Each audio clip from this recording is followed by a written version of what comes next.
Kam kaluar tunelin e Elbasanit për të hyrë në Elbasan dhe gjithmonë ndodh kjo këtu ke hinka, si që thonë, që del nga autostrada, kalon tunelin për të hyrë në Elbasan.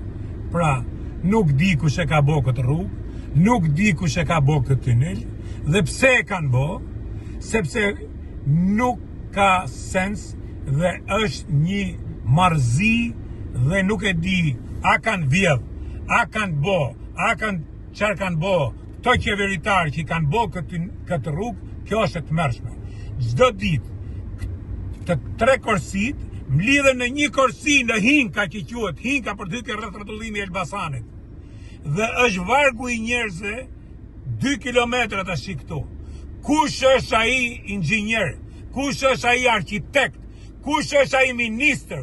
Kush është ai që ka firmos këtë rrugë për të vjedh dhe për të bërë këtë tortur njerëzve që i grumullon të tre në një hing dhe akoma nuk zgjidhet kjo ka kaq vjet. Kjo është turp.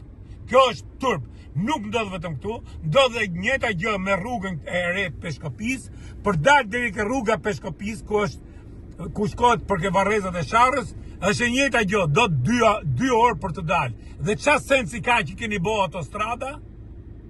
O bojni gjona tamon, o lejni ashtu si që janë më mirë, edhe pak të nuk vill një lek.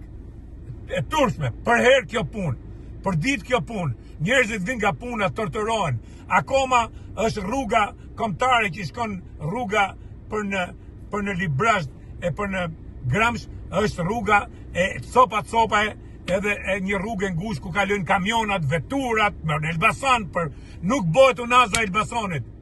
Pse nuk bëhet unaza e Elbasanit? Pse nuk bëhet unaza e Elbasanit? I torturoni njerëzit. E njëjta gjë në Tiranë me trafikun. Ndërtohen pallate, nuk ndërtohen parkinge. Dhe njerëzit bëjnë double parking, rruga nga 2 korsi bëhet gjysmë korsie. I torturut njerëzit me trafikun. Do shpenzojnë 3-4 orë në ditë, kam 1 orë e 10 minuta që rri heci vetëm 1 kilometër e gjysmë. Dikush duhet japi llogari për këtë.